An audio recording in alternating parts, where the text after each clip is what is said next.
Бруксизм.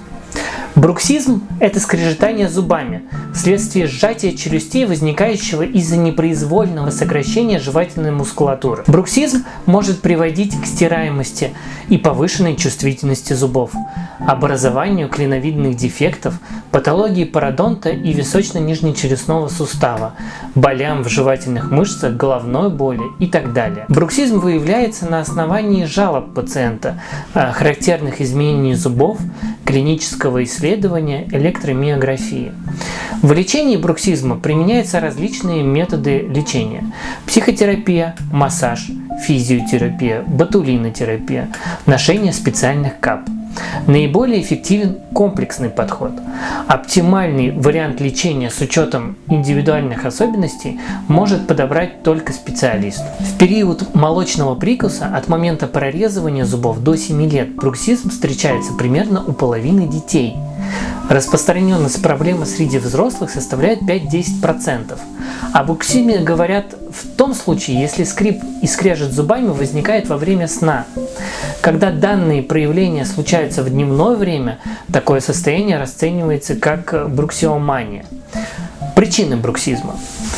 Поскольку фактором развития бруксизма может стать комплекс различных причин и их сочетание, данная проблема изучается не только в рамках стоматологии, но также психологии, неврологии, отоларингологии, гастроэнтерологии. Рассмотрим основные предпосылки возникновения бруксизма. Согласно психологии, бруксизм является отражением эмоционального напряжения, стрессов, перегрузок и прочих психологически неблагоприятных воздействий. Бруксизм иногда называют болезнью бизнесменов, испытывающих постоянные психоэмоциональные перегрузки. Однако кратковременные эпизоды бруксизма во сне могут возникать и у людей, имеющих положительный эмоциональный настрой. Неврогенная теория бруксизма рассматривает проблему с точки зрения нарушения деятельности центральной и периферических систем, приводящих к неврологическим и двигательным расстройствам. Замечено, что бруксизм нередко сочетается с нарушением сна, сомнамбулизмом, храпом, ночными кошмарами, апноэ во сне, тремором, энурезом и эпилепсией.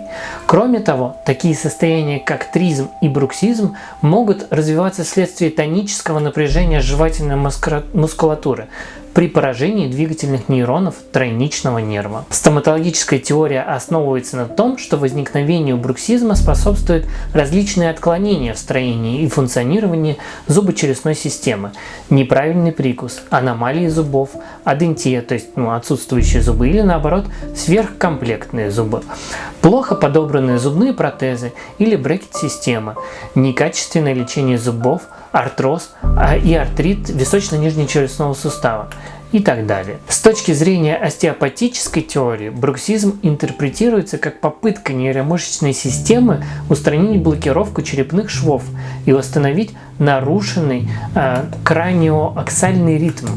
Данные явления у детей могут возникать вследствие осложненного течения родов и родовых травм, аномалий зубов, неправильного прикуса и так далее. У взрослых при неправильно выполненном протезировании зубов, остеохондрозе шейного отдела позвоночника и в других ситуациях. Прочие теории бруксизма, не находящие широкого признания и достоверных научных подтверждений, связывают скрежет зубами с нарушением носового дыхания, аденоидами, искривлениями носовой перегородки, частыми ринитами, гельминтозами, аскаридозом, энтеробиозом и так далее, неправильным питанием, злоупотреблением жевательной резинки и прочее. К скрежету зубами склонны лица, страдающие болезнью Паркинсона и хореей Геннингтона. Бруксизм у детей может возникать в периоды прорезывания и смены зубов. Кофакторами бруксизма могут выступать недавно перенесенная черепно-мозговая травма, злоупотребление алкоголем, никотином, кофеином, снотворными, а также антидепрессантами. Симптомы бруксизма. Эпизоды бруксизма, как правило, длятся около 10 секунд, однако за ночь могут повторяться многократно, сопровождаясь звуком скрежета или пощелкиваниями зубами.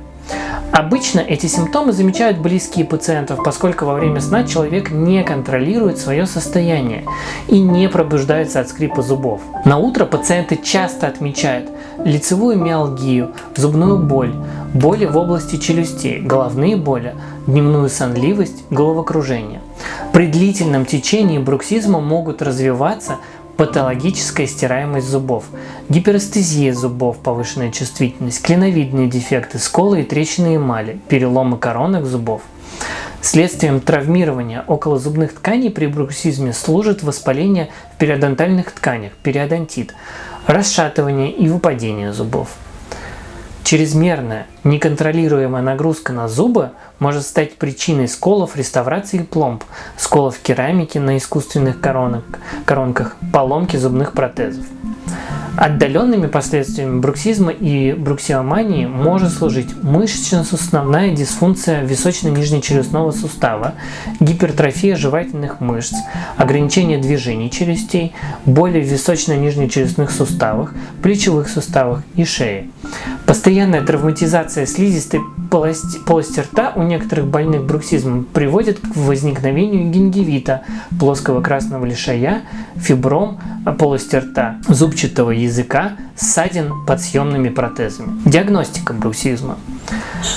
Факт бруксизма обычно устанавливается на основании субъективных жалоб больного и его родственников, а также косвенных признаков, выявляемых стоматологом при осмотре полости рта.